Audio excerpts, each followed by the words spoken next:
Hi, my name is Josie Quinby. I'm 69 years old, and today's date is January 12th, 2010. I'm in Phoenix, Arizona, and I'm here with my sister Rita. I'm Rita Brock Perini. My maiden name is Abeyta. My age is 71. Today's date is January 12th, 2010. I'm in Phoenix, Arizona. And I'm here with my sister Ione, Josie.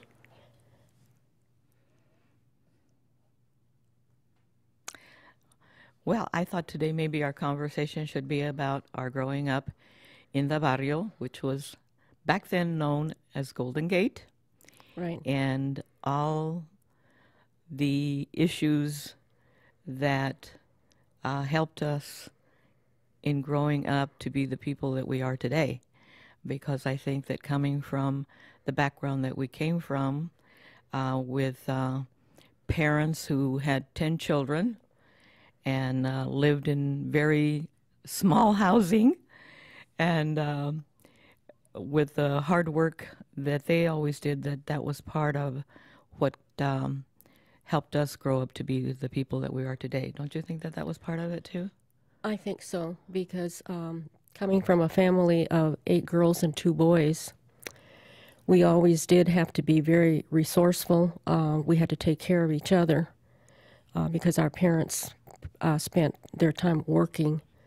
So it was up to us to kind of take care of our younger siblings.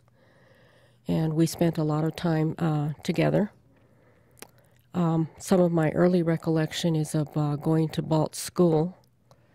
And we used to walk to school. And something that has remained pretty vivid in my memory is the fact that I was bilingual when I went to school. I spoke English and Spanish fluently. And so I was placed in a classroom with children who spoke English. And I did not mingle very much with the Hispanic children because they were in a different classroom. And so we were separated. And so that really helped me to become more oriented to the Anglo way of living. However, I was very keenly aware that I was Hispanic and that the other children kind of had a different lifestyle than I did. And mine was a different recollection because I went to Wilson School, and I was kind of a rebel person in that we did have a system that did not allow us to speak Spanish on the school grounds. However, I chose to speak Spanish on the school grounds, so I was always in trouble. I had my mouth washed out with soap at one time for speaking Spanish in the classroom. And there were many times where I had to spend time in detention for using the language, but I still refused not to use it. And so I was kind of a rebel in that sense, and so I was in trouble quite a little bit for doing that. But that sense of it is still with me today. I still am that rebel, and I still will not use my language when someone feels like I shouldn't use it. It's my language. It always will be.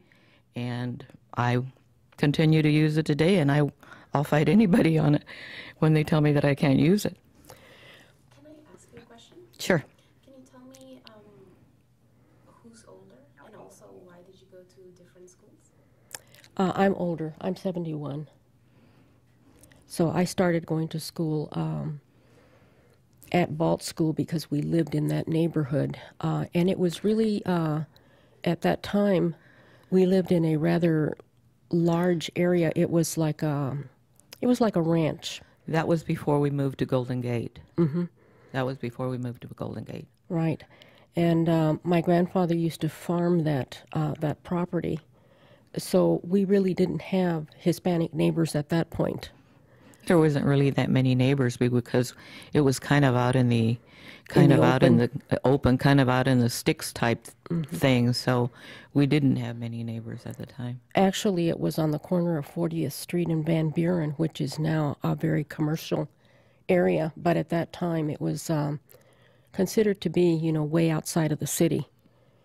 And so we we really didn't have a lot of exposure to Hispanics. For me, other than in school, I didn't have a chance to have dialogue with children, and I did occasionally sneak away, and I would visit with Hispanic kids. I also was not allowed to ride the bus with them because my schedule was different based on the fact that I was in a different, there were two different groups. There were no two ways about it. There was a group for the Spanish kids, Spanish-speaking kids, and a group for those of us that spoke English. And I was the only Hispanic that did speak English. So for me, it was a question of acclimating to that and making the best of my situation because I had no choice. And then when we moved to the Golden Gate area, that was when the time that I spent was at the Wilson School District. And so I remained there until I graduated from 8th grade. One of the funniest things for me during the time that I was at Wilson was that when I went to graduate from 8th grade, a paper was sent home to fill out the name that I wanted to go on my diploma. I had always known myself as StorycorpAbeyta. And then when my mother filled out the paper and gave it and sent it back, there was a name of Ione on it, I-O-N-E. And I never even knew what that name was. And my mother said, well, that's really your real name. Josie is just a nickname. If you look at your birth certificate, there is nothing else on there but Ione Abeyta. And that was the first time that I really had a recollection of having that name. And it was such an odd name and such an unusual name for a Hispanic to have. And consequently, I use that name today because it's a legal name, and I use it just on legal papers, but I don't use it on anything else. I'm still Josie on everything else, and all my life I've been known as Josie, but I have to use the name I own because that's my legal name, and that's the only thing that's on my birth certificate. But I thought it was kind of funny that was the first time I had ever heard that name. Such a weird name for a Hispanic to have. Did your parents explain why they gave you that name?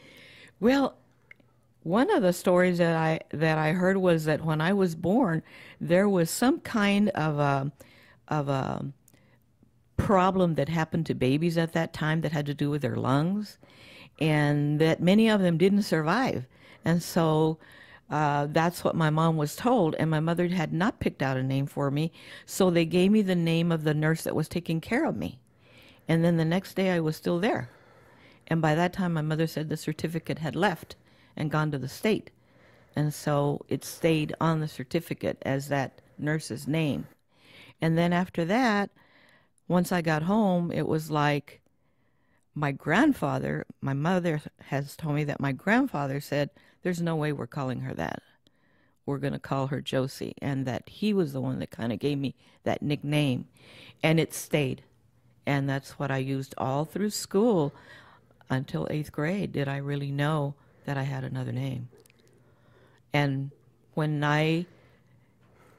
any place that I go that I have to use my legal name, when they see it, it's horrible because nobody can pronounce it. I'm called Eon, I'm called I1. In high school, I was put in the boys' PE because they thought it was John. It was very, very weird to have that name, and even today. I mean, people ask me constantly, how do you say that name? Very unusual.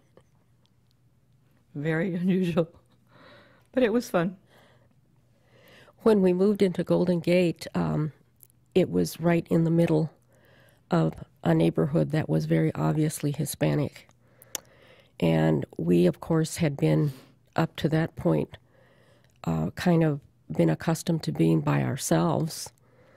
And so we had to acclimate at that time to a new neighborhood, new school. And I went to Wilson School, I believe, maybe for 2 years. I did not graduate from Wilson School. I went to live with my grandmother when I was in the 6th grade. And they asked me